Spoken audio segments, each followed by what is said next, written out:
Granny Smith. Sophie was in one of her black moods.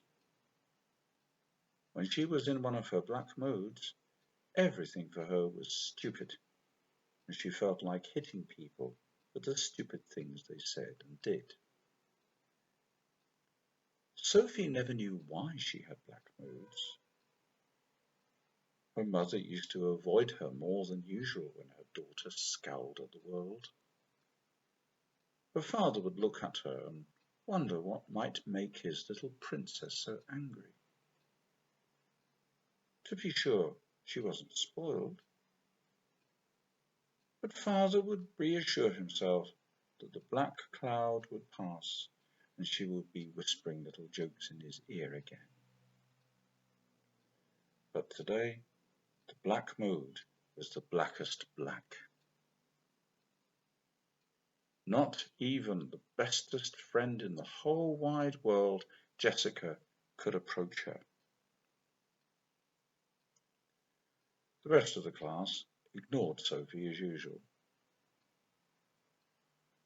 Only 20 minutes to the end of the school day, and the class settled down to be read to. Mr. Larkspur hoisted himself onto his table, flipped through the little volume in his hand, and settled on a page where the story of Hansel and Gretel began. By the time Mr. Larkspur had finished reading the story and snapped the little book shut, the bell rang. Chairs on tables. The class filed out of the room. The smell of floor polish attacked nostrils.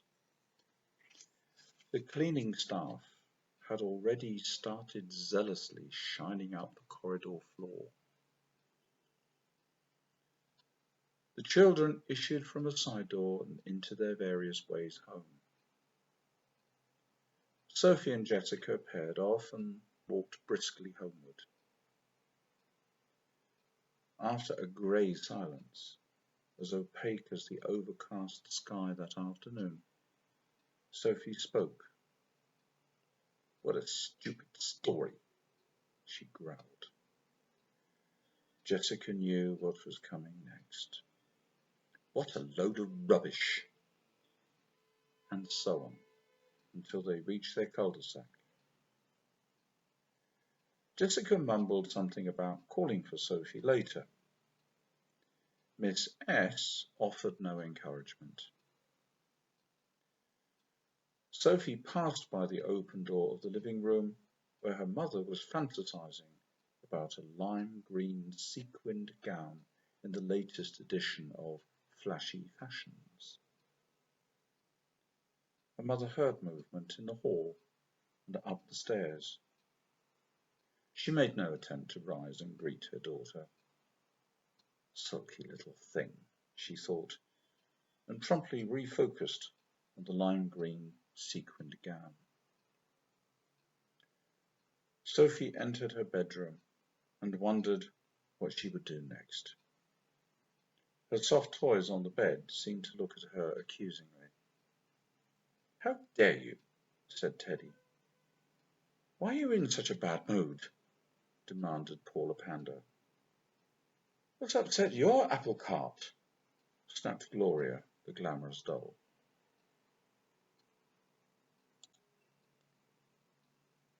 "Shut up, all of you!" Sophie shouted back. Then she felt silly for a moment for scolding soft toys. She decided to go out. She was not going to say that she was going out, because her mother would call out after her and ask lots of stupid questions. She would creep downstairs, taking care to miss the fourth step from the bottom, which creaked, then slip unnoticed through the front door. In a second, she would be out of the front garden and sprinting, hidden by the privet hedge. When the front door closed softly behind her, she was shocked, surprised, and deeply puzzled.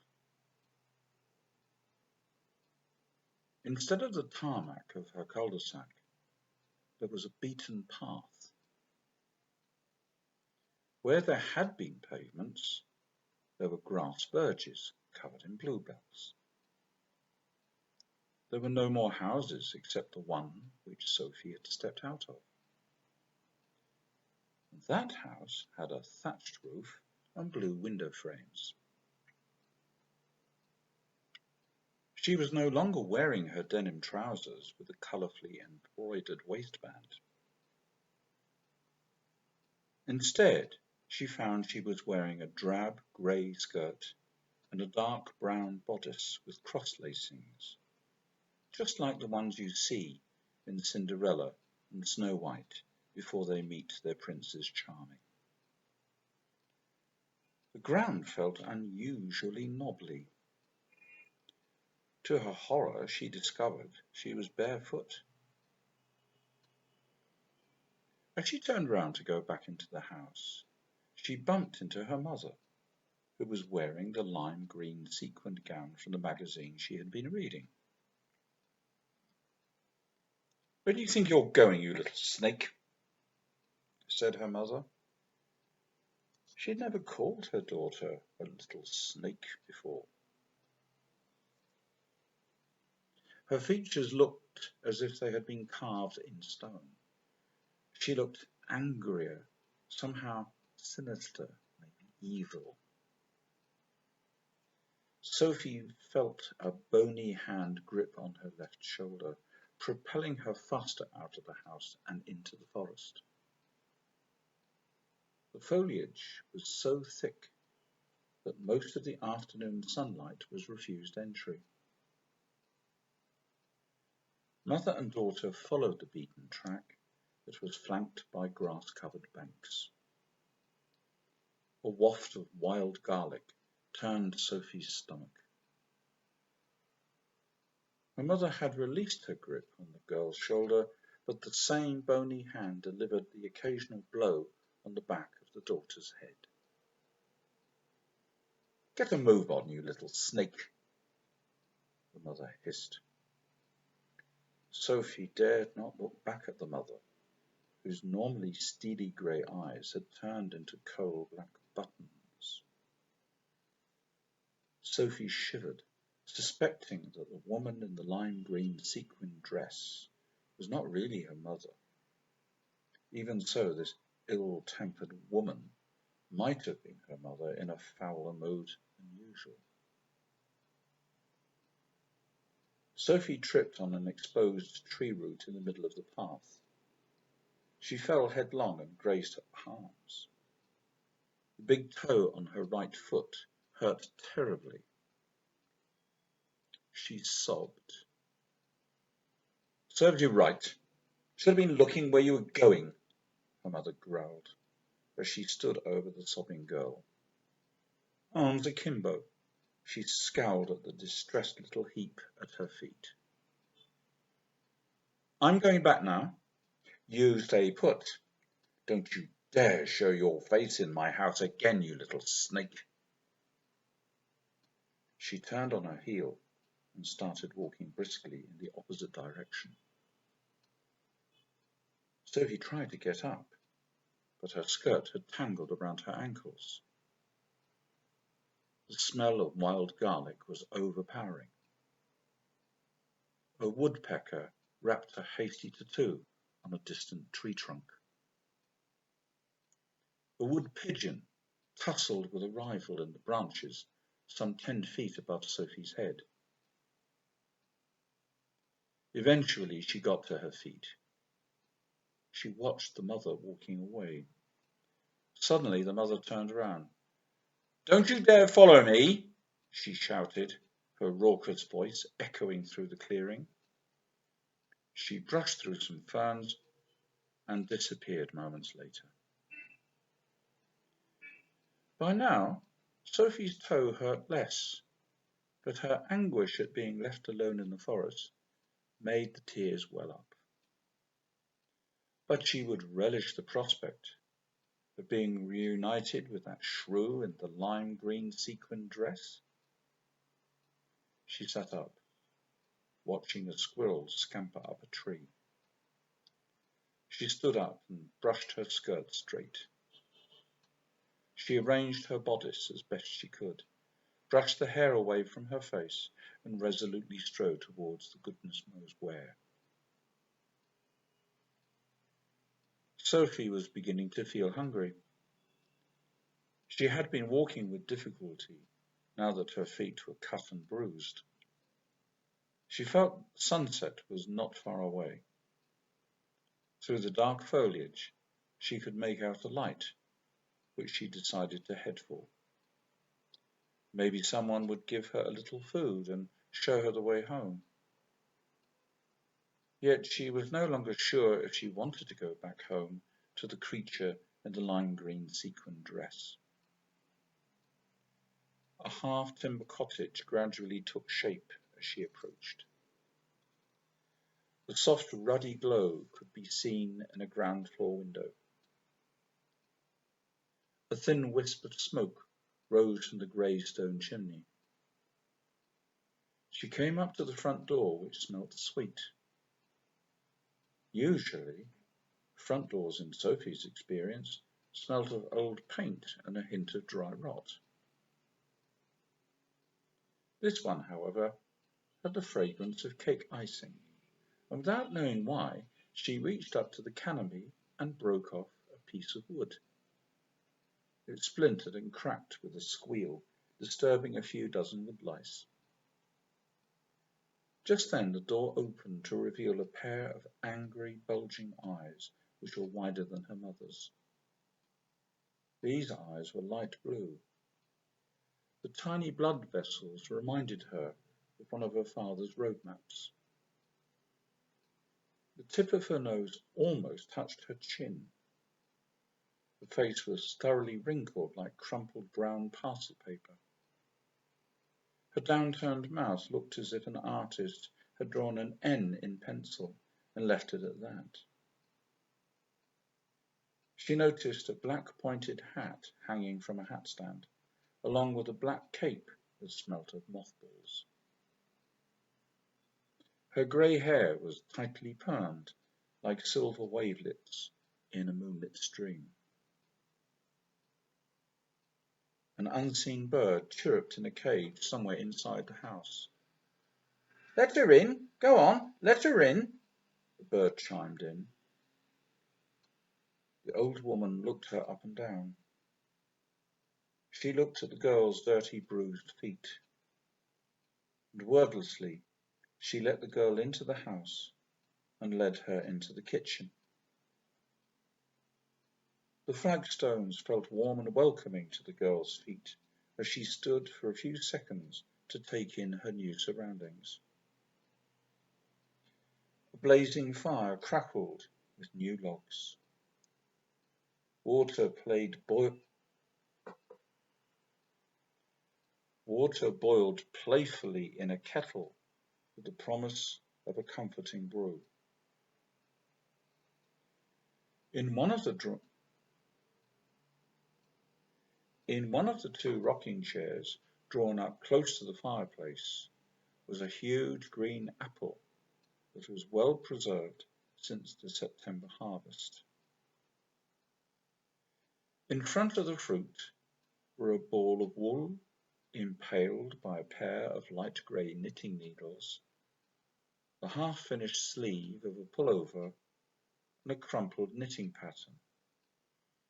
"Oh, that's Granny Smith," the old woman announced. "She always turns into an apple when things don't go her way, don't she, dear?" Not for a moment did it appear strange that an old woman was addressing a piece of fruit. In fact, nothing struck her as odd in this bizarre world of forest, lime green sequin dresses, long skirts, and bare feet. Not any more, at least. "Well, Missy," goaded the old woman, "curtsy to Granny Smith, and then we'll sit down to a nice cup of tea." Sophie did as she was told, just like she did for the class play. Then she felt sillier curtsying to Philip Blob, the tiniest, smelliest boy in class, than she did to a large apple. Sophie was wondering if the old woman meant to say toast and tea, but it had come out as toad tea. No, dearie, her hostess corrected. It's toad tea today. Sophie shuddered at the thought that the old woman could actually read her mind. You missed a treat yesterday, dearie, the old woman went on. We had toasted squirrel with clotted cream and Nat's pea tea, didn't we, Granny Smith? Granny Smith was still a large, light green apple on a rocking chair, so no reply came. Nor was there any prospect of her changing into a person or giant insect. TP, mumbled Sophie. No, dearie, that was Native Americans who used to erect teepees on their hunting and gathering expeditions. The old woman went on to explain that Nat's pea tea was the most delicious brew that she knew with a hint of ammonia.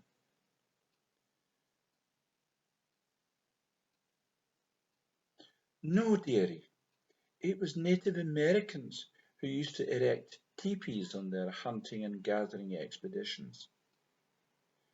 The old woman went on to explain that Nat's pea tea was the most delicate brew she knew with a hint of ammonia. But a sprig of dried wild garlic takes the edge off the urine smell, she added. She told the girl to draw up a footstool and sit by the rocking chair that accommodated the hitherto unchanged Granny Smith. The old woman handed Sophie a cup of toad tea, on the surface of which a tiny scaled-down toad was doing the breaststroke. Sophie watched the intricately formed creature. I make them myself, the old woman said. The ones in the shop are too crunchy for my liking. The old woman offered her little guest a digestive biscuit. Sophie, not wanting to appear ungrateful or revolted, accepted, hoping that she might enjoy her toad tea without the tiny amphibian frolicking around in the light brown liquid as she drew the cup towards her mouth. Thank you, Granny Smith. Sophie chuckled, thinking that she had misunderstood about the apple in the rocking chair. Thank you, Granny Smith. Sophie chuckled, thinking that she had misunderstood about the apple in the rocking chair. Oh, I thought the apple. Aye, she's Granny Smith too. Oh, it's all right, dearie. Everybody makes that mistake, don't they? Said the old woman, addressing the toad in her tea. Oh, look, he's waving back. You understand English, don't you, you wee thing? By now, Sophie was feeling decidedly uncomfortable. If you're thinking of going home, dearie, I shouldn't bother if I were you. The old woman flashed a menacing look at her little guest. You stay with me, dearie, and don't worry. I shan't turn you into a toad or anything. The old woman rose and shuffled into the kitchen. Sophie saw her chance to empty her toad tea into the fire. A quick sizzle was followed by a barely audible scream. And then she fell sleepy. That's right, dearie. You can have a wee nap now, and later you can have a bath, the old woman crooned. When Sophie awoke, she was fully clothed and swimming in a yellow liquid that smelt of ammonia and wild garlic. She was finding it hard to do the breaststroke in a long skirt and bodice that was becoming unlaced. She felt a current push her to the side of the bath, which was in fact a giant teacup. A light breath issued from a pair of elderly lips, of which the topmost was fringed by a feminine moustache. The breath formed ripples against which Sophie fought. "It's all right, dearie," said an elderly voice, several decibels louder than the one that had addressed her before she fell asleep. "Just a couple of sips and it will all be over," the voice assured. "Don't cling to the broken filling as you go down." Sophie awoke. Her father looked down at her and brushed a wisp of blonde hair from her eyes. "Just a couple of sips and it'll all be over," her father whispered. He put a cup to her lips, and she drank a bitter-tasting mixture of water and aspirin. "Good girl," he encouraged. "Hey, I've got a little something for you." He took up a shallow box from the foot of Sophie's bed. He opened it and showed her the contents. "You can put it on after tea."